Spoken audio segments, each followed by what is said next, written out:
Hey, I'm Gina Hyena, and this is Gina Got Friends. This is a podcast all about, not you yet, this is all about showcasing my friends, who's chasing their passions.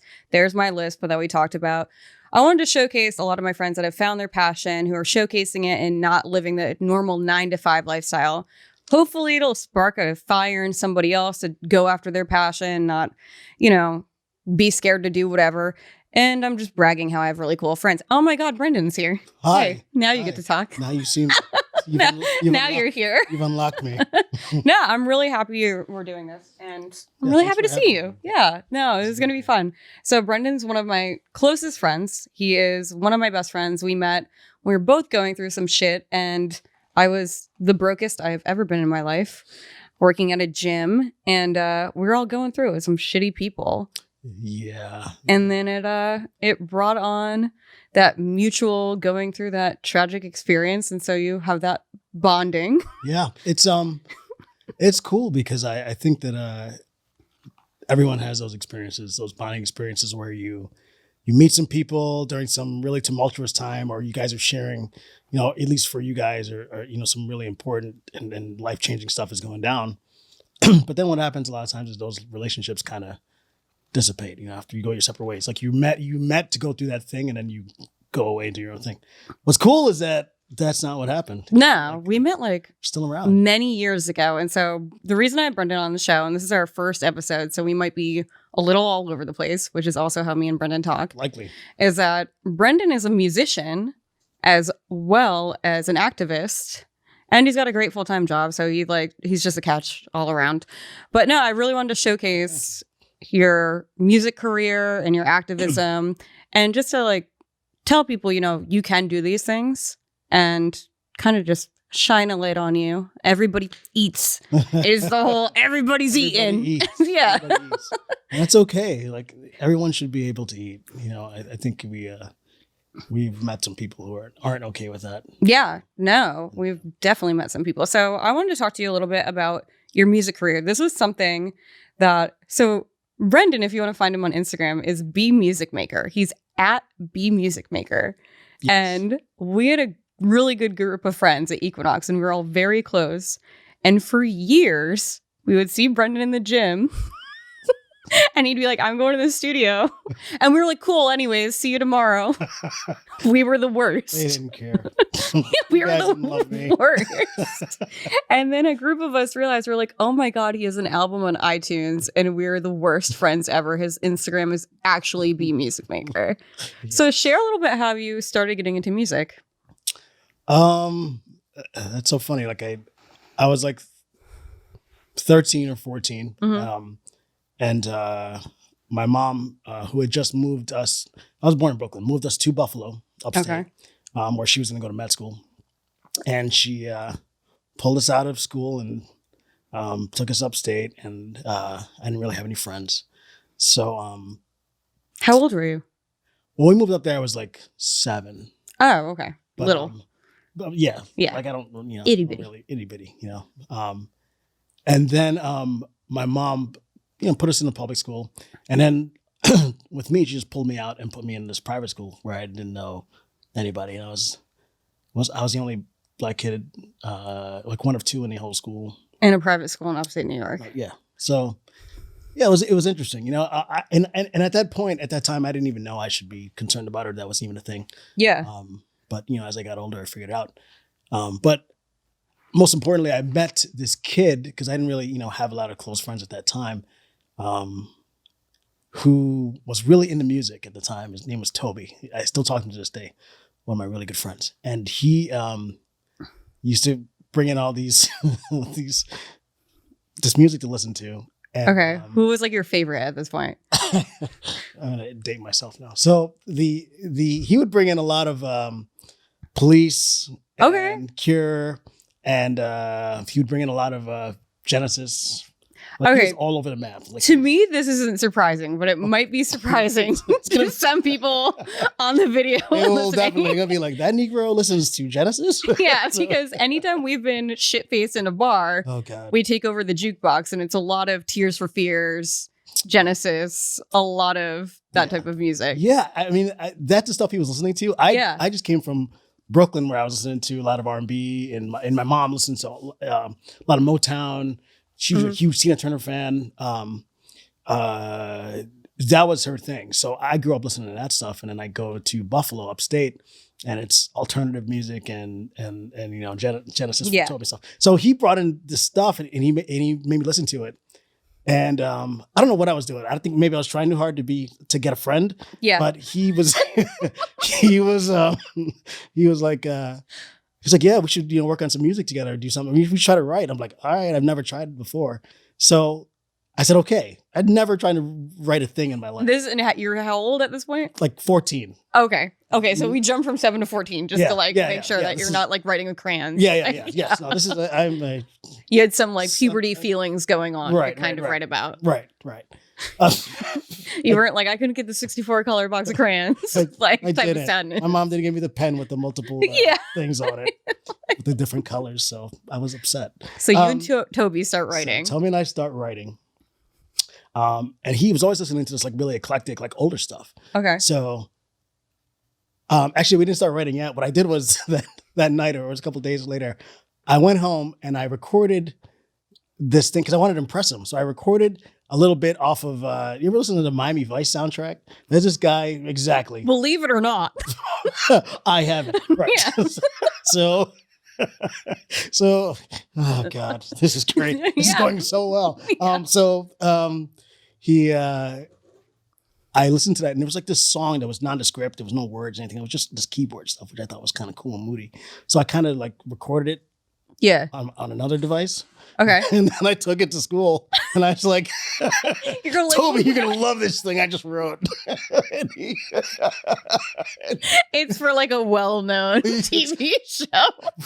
But he didn't get it. Like, he didn't know it was by Jan Hammer, who is, if you know that stuff from that era, If you know Jan Hammer. Jan Hammer, then you know. You don't know Jan Hammer? No, nobody? Okay. Toby? So, Toby? God. So I took that to him, and he got really upset. Really? Yes, he got really upset, and he didn't. I wasn't sure he was upset until later because he didn't tell me right away. He just had this look on his face. The kid went and he asked his mom to go buy him a keyboard at that point. So he could learn to play. Really? Because you inspired a lie that I told about a song that I had no idea how to fucking play. That's funny because I feel like this would stump Jordan Peterson because he'd be like, "Is this a time to lie? Can we lie if it inspired somebody's music career?" Right. I'm still gonna Is he okay with that? Okay, so you're 14. Toby 14. Gets a keyboard. So then we go. He gets a keyboard. Buys a recorder. Yeah. And sets up this semi studio, and it's like he went in and set up a studio in his house. And then we would just go there and just start writing, right? Okay. And he do you remember your first song? I know you do. Oh, I'm sure I do. I'm sure I still have them. Do you know what they were inspired by? The first one, like the first real one that we tried to write was because we were trying to be like all political at the time because of the stuff that we were listening to. Yeah. So we're not going to write the love song because we're going to change the world. We're going to change the world with our stuff at 14, writing about what added stuff I had no idea. But it was some kind of political song about. Who was in office at this time? God, who was in office at that time? I guess at the end it was right before Clinton. Okay, so like what kind of political stuff was like inspiring you? What were you trying to change? Well, it was huge. No, Reagan was president. No. Come on, Brendon. God, what year was this? Okay, Brendon, more inclined to, do you need to start singing? Is that how you need to be on the microphone right now? Yeah, so anyway, regardless, he was into like the whole like apartheid thing. Okay. So we were writing about that stuff. Okay. And how did your mom is a doctor? Yes. She had you go to private school. How was she feeling about you like writing political music and wanting to be a musician? So she was not happy. So I was supposed to go to med school after I graduated UB. Yeah. And I was all ready to do that. And then I decided I was going to, I'd been in a band throughout undergrad. And it was fun. We were writing, playing out a lot. And we had songs on the radio. Like, we were doing pretty well. Okay.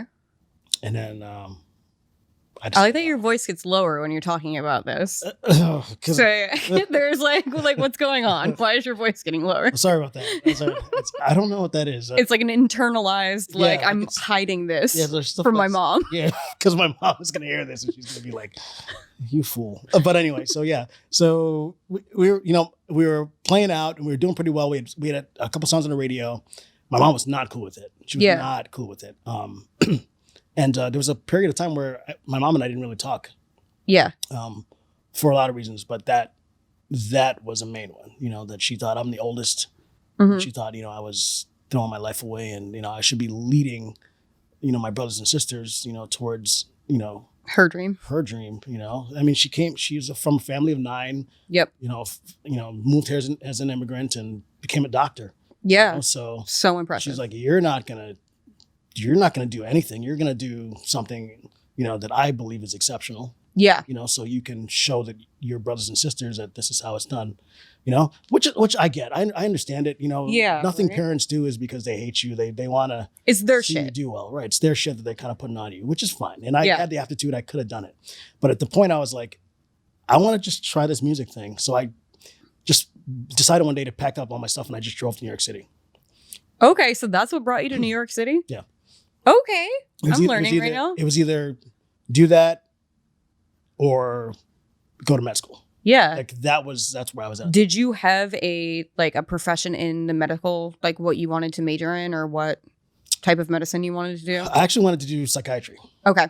Because my mom used to tell me that even when she started med school, she used to have these huge books, and some of them were on psychology, and she would find me like reading them as a kid. Yeah. Like just randomly just picking up the book and reading them. Yeah. She always, and I don't really even remember that so distinctly. I remember the books, but I don't remember actually actively sitting down and reading them. But she's like implanting memories in your brain. She's like, you loved medicine as a child.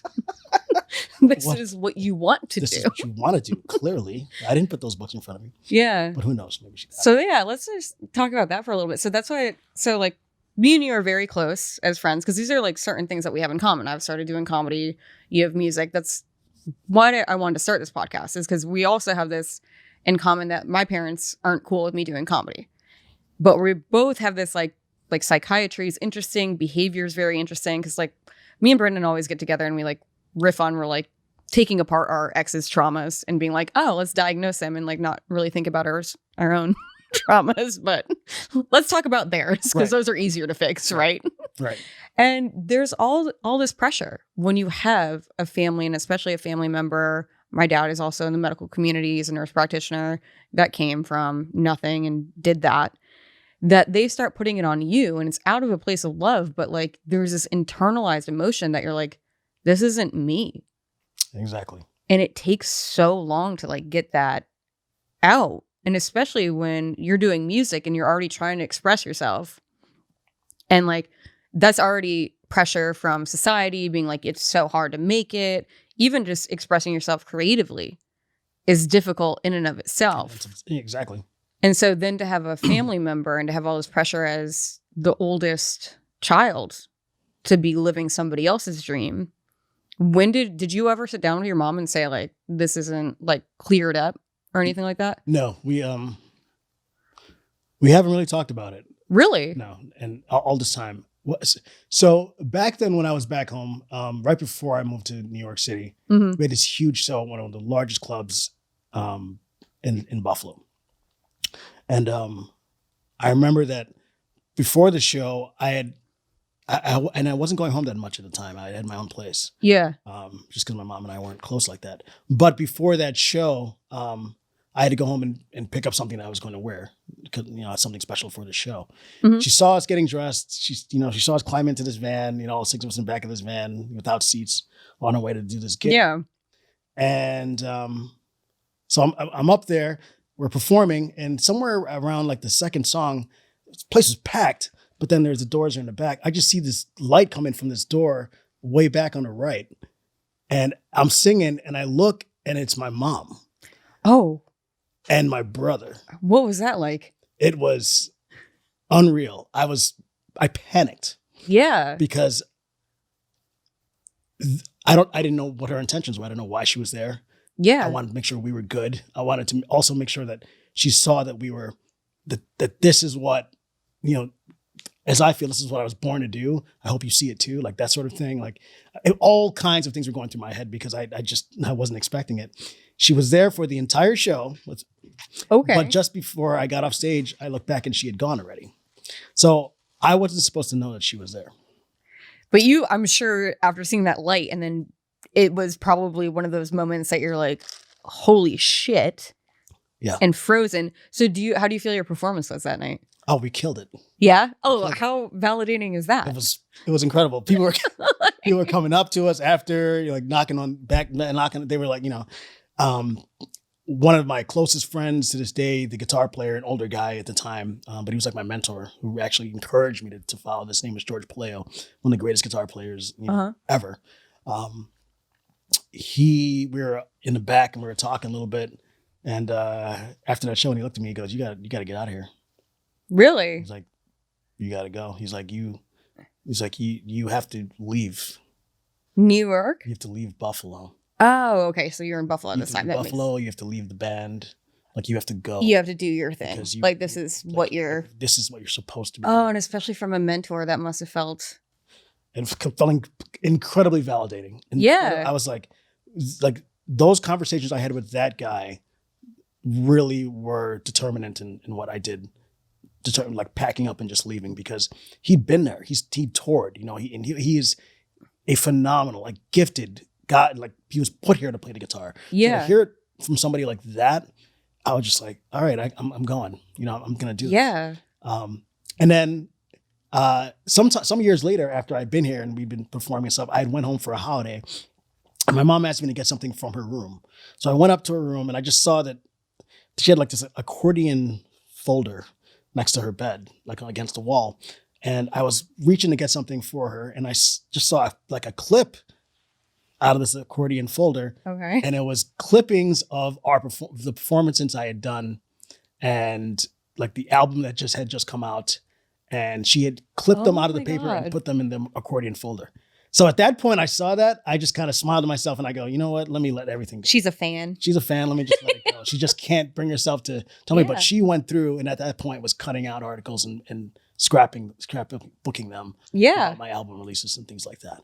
So at that point I let it all go. That's why, to come back to your question, that's why I didn't talk to her about it again. Yeah. Because as far as I'm concerned, I understand. That's enough. Yeah. I understand. And, but now we've talked about the numerous times after the fact where my mom would come into my office, a few years ago, and she was like, Brendon, I was watching this TV show and you could have played a cop. You could have been an actor or something like that. And you're like, cool. And I'm like, oh, cool. I'm glad that's what you think now.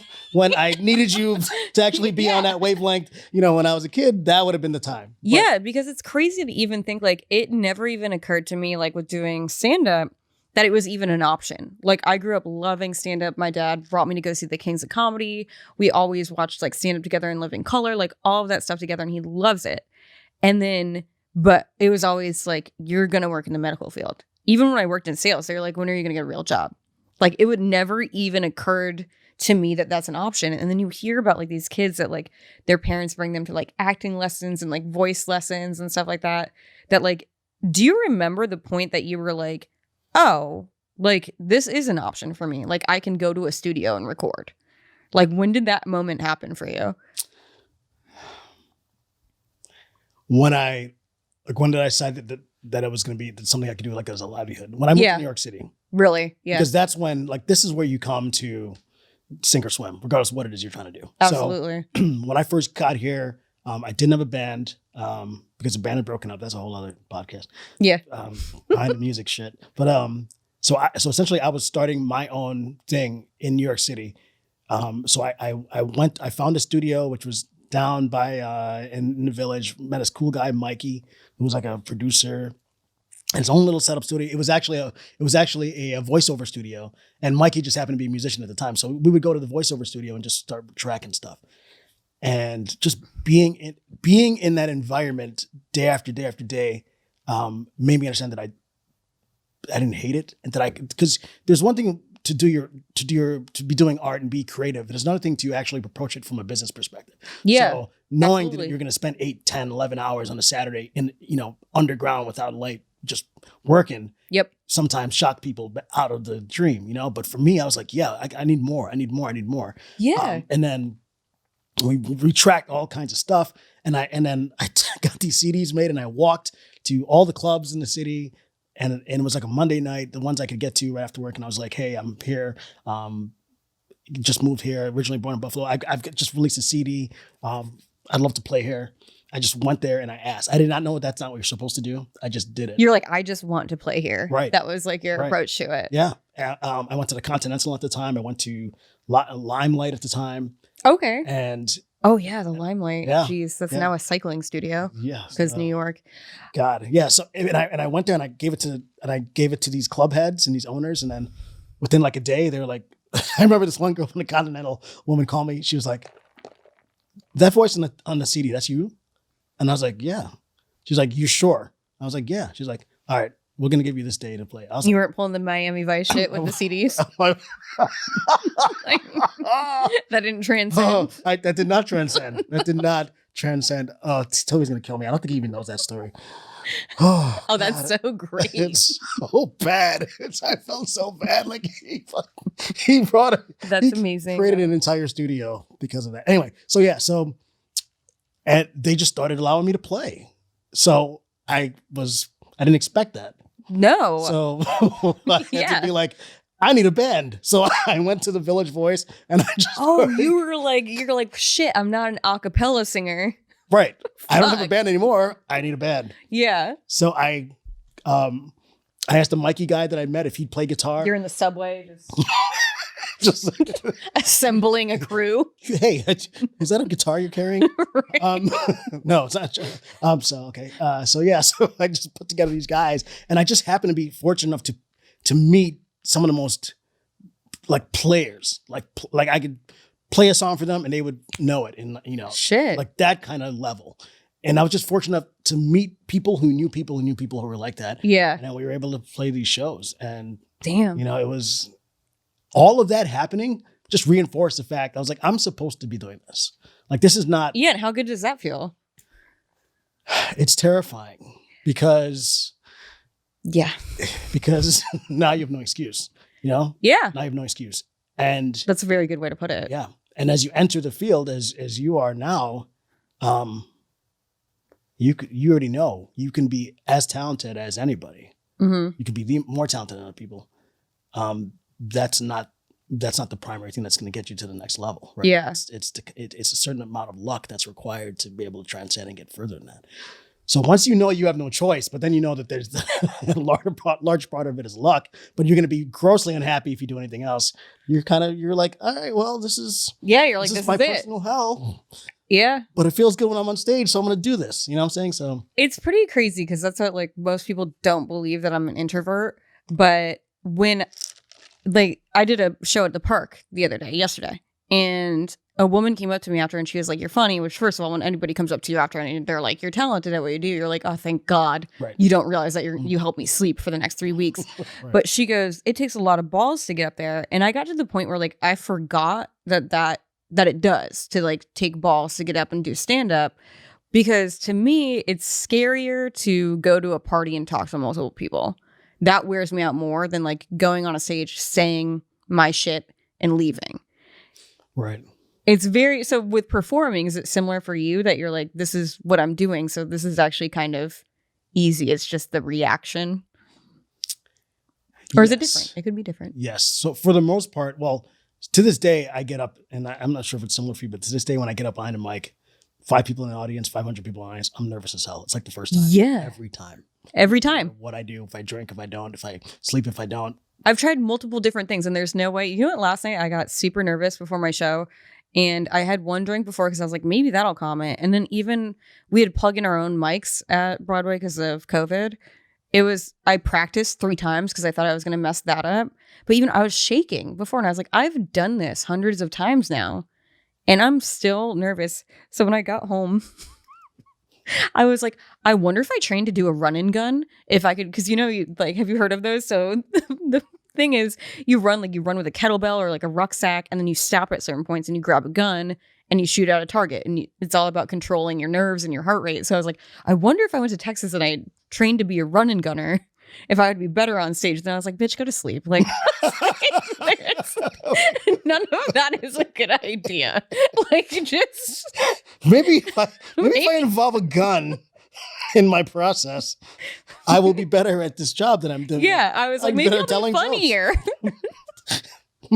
I mean, maybe. It's a creative process. And then I went down this road in my head that I was like, yeah, and she's like the comedian that does the run and gun things. And then I was like, you're doing too much. Like, you're just not. Yeah, but it's crazy. And I think that's a good thing because I'm like you think about those days in an office when you're working, like when we worked at a gym, we had to do sales 9 a.m. to 9 p.m. And there is never a point where you feel alive during those 12 hours. I mean, I was dead. Yeah. There was no, I did not exist. You did not feel anything and you have no passion towards it. So like part of it is very scary that you're like, I'm shaking. I care so much about this. And even though I've had people give me compliments, like it's still terrifying. Well, you're up there. And especially if you're, and I think probably this is a factor for any artist who is good at what they do, you inject so much of yourself into your material that every time, even though you know yourself and you know the material, you're getting up there and you're putting yourself out there to strangers all over again. You're doing it again, night after night, multiple times. Yeah, you're like, these are my thoughts and feelings. And you're going to judge me based on my thoughts and feelings. And it's even worse. I don't know how the F you do it because you have to get up there and they have to think your shit is funny. You know what I'm saying? I know. So that's I don't think too deeply into it. And then when I start to, I'm like, oh fuck. Yeah. Like these are literally my thoughts and how I feel about things. Yeah. And I'm up there alone. Right. Yeah. Right. And you're up there alone, which is the other thing. Like for me, at least I got some other guys behind me. I got like DJ or something. Bass player fucked it up. This guy, like, come on, you're screwing up my whole thing. Yeah. For you, it's just me. It's just you. And it's just me and my thoughts. Either laughter or crickets. Yeah. And that's terrifying. Absolutely. So, I mean, in some way, I think that's actually good that you feel that way every time you go up there because it should tell you that you're still invested. Oh, absolutely. In what you're doing, like at some point where you don't at least get butterflies about it. Yeah. Maybe it's time to hang up the the shoes, the skates. But, yeah. And it's funny that it's nice to have people that feel that passionate about their craft. So you also, first off, Dave, can you give us a 10-minute heads up when we have 10 minutes left? Cool. Thank you. So we have Dave here. I didn't know I hired to have the producer in the, and Dave. I didn't know what that meant. So thanks, Dave. What are you doing? So you also do a lot of activism that I wanted to talk about because there's obviously a lot to be active about There's right a lot to now. be active about right now. Like people, it's time for people to get active because regardless where you are on the political spectrum, there's shit's not right, So for me, I've always been political, and I think that's probably passed down from my mom because my mom would always have the news on in the house. She would get upset, when we'd be watching Saturday morning cartoons and stuff like that. Yeah. God, I'm dating myself. And she would be like, she would change the channel, or she'd tell us to do something else, but the news was always on. And then at dinner, 2 things were happening. Well, 3 things. We were either talking about what happened at school. Okay. Talking about what happened at her office. My mom is a gynecologist. Okay. All topics were on the map. That's great. So it's great, Yeah. Or politics. Okay. So I don't know if I don't know if it's something innate in me. I think it is because I enjoy it. Mm-hmm. But she definitely pointed me in that direction. Yeah. And so I've always thought in political terms about a lot of things, but I stayed away from it because it gets messy and people like if people find out, how you feel politically, then they all of a sudden, they don't like your music, they judge you. And I was always told, keep that shit separate, right? It's unfortunate, right? Because these are how you feel passionately about other human beings and the way your world is being controlled or changed, or people's viewpoints. And then to have something that, like a craft where you can express that, for somebody to say, keep that separate, is probably very difficult. It's extremely difficult. Yeah. Extremely difficult. And I feel like people have it backwards. I feel like, because I hear this from other artists. So it's not even that I just, that I hear it from the public in general. I hear it from other artists who are like, just don't get political. So I didn't for a long time. And then George Floyd happened.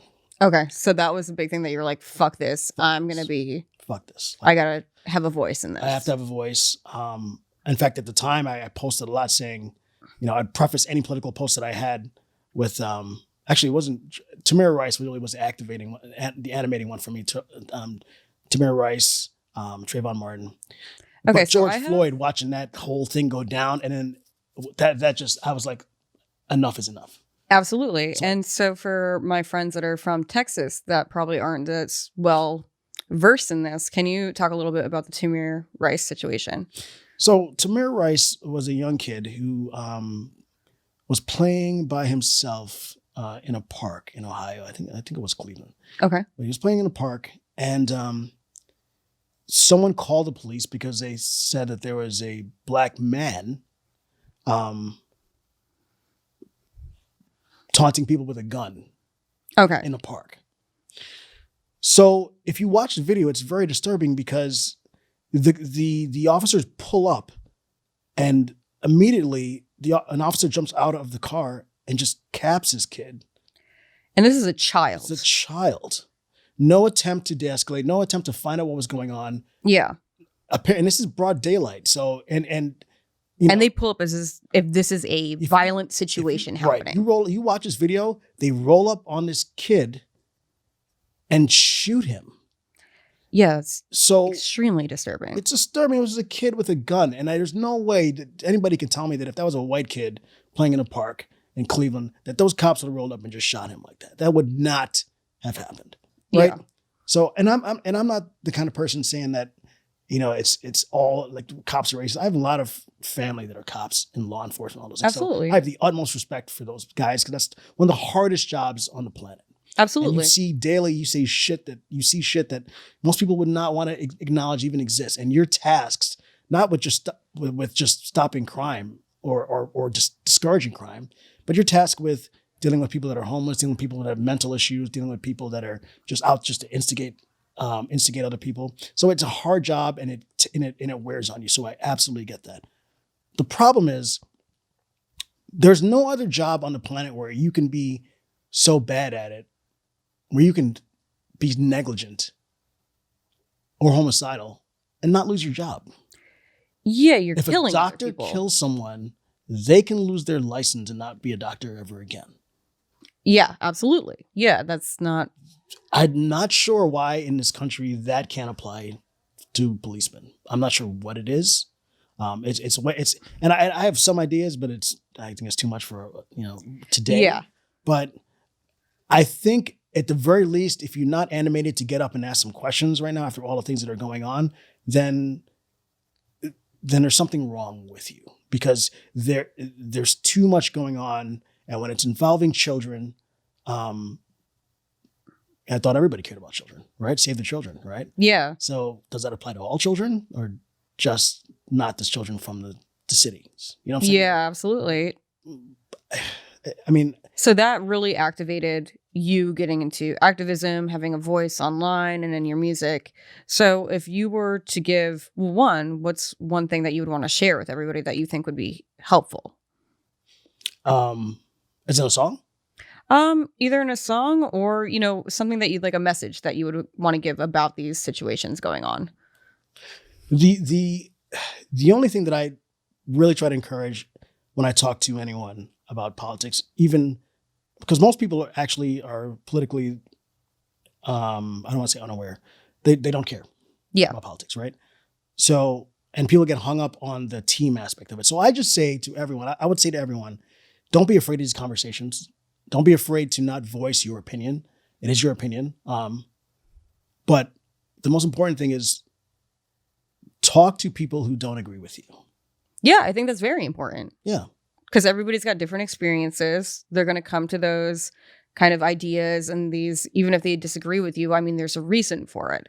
Yeah. And sometimes they don't even know the reason.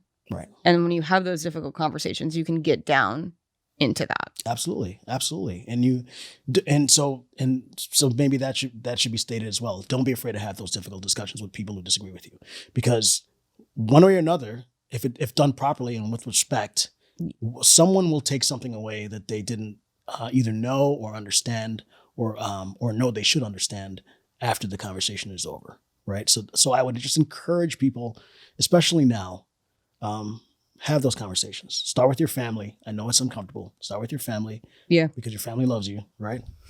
Yeah. Right.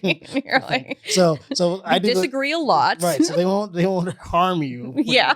You know, saying whereas a complete stranger might be a sociopath and yeah, steal your license and mess up your whole life. But start having those conversations with the people that love you first, because it's practice. Like anything else you do, you have to do it a few times before you get good at it, right? So that applies to listening to people and understanding and absorbing political speak. You know, it's not a team. We're not against you. You just feel differently. And I guarantee if you get a bunch of people, you get 10 people in the room of different political affiliations or different faiths, 9 out of 10 of them, 8 out of 10, we will kind of want the same thing. You know, we just disagree on how to get to that thing. Yeah, it's pretty wild. I try to convey that message, and I never, because I get frustrated and then I start like cussing.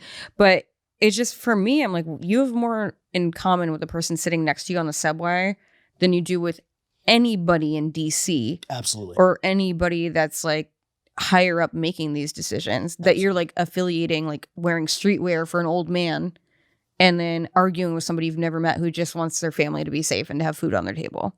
Right. And it's pretty fucking wild that we're so evil to each other. Yeah.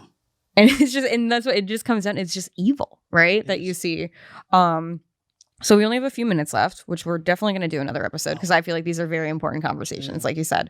So I think there is a transcendence of your music having a message and you expressing yourself, as well as, this activism. It's like, it's given you a way to have a voice. Yeah. So for anybody that's, wants to go down either of those routes, that they're feeling a little nervous, what would you say to them?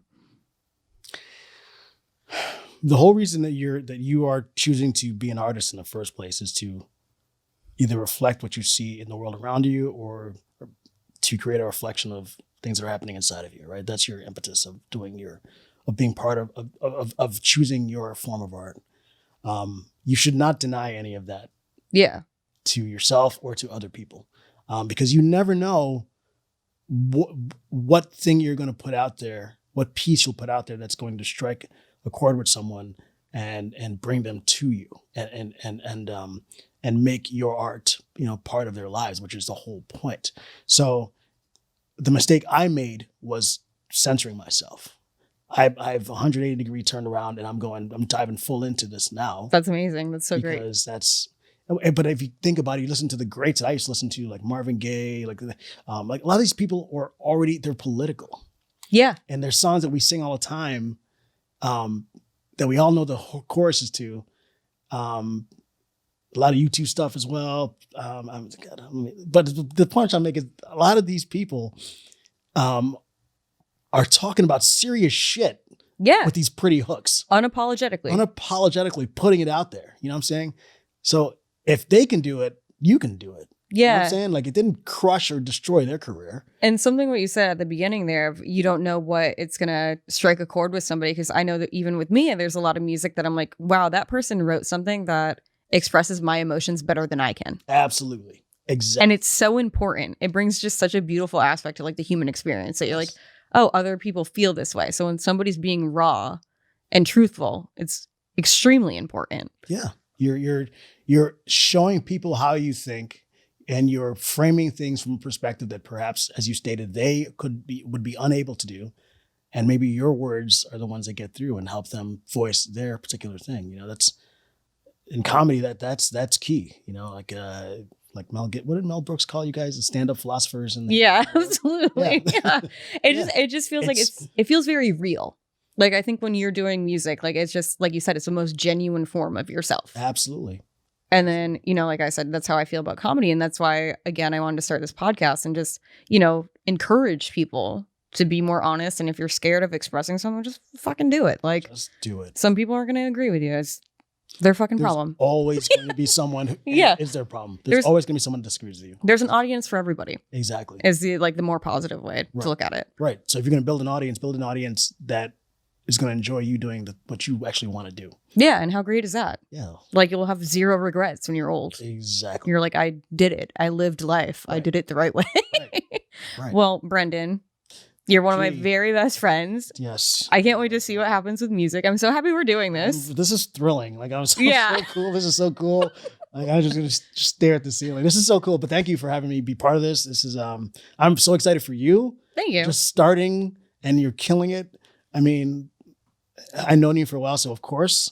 But Thanks. you know, there's certain people that are born to do a thing, as we talked about already. Yeah. Good for you for deciding to do your thing. Well, it's people like you that encouraged me to do stuff like this. You know what I mean? Like you said, it's when somebody's out there and they're like, I'm going to do this no matter what.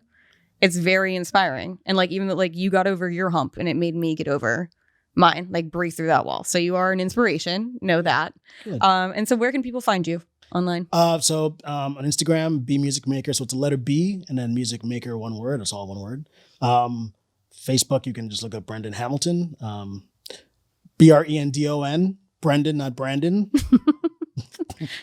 Curse you, Brandon. Curse you, Brandons.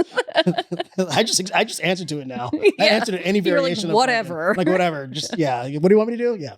So B Music Maker on Instagram, Brendon Hamilton, literally everywhere else. So Spotify, Pandora, Brendon Hamilton. If you spell my first name the right way, you'll find me. It's Brendon Hamilton, comes up on Google. I'm all over. That's awesome. And then when COVID's finally clearing up, well, we get to see you live again. Absolutely. I can't wait. Like And we've you already have- been rehearsing and getting ready to do some live shows. So I That's cannot wait to get out there exciting. and do some shows. All right. Pretty So fun. this is the end of the first episode. And the whole thing is Gina got friends. You're my We've got friend. friends. Yes. Everybody eats. Everybody everybody eats. eats. Everybody eats. All right. Hashtag everybody eats.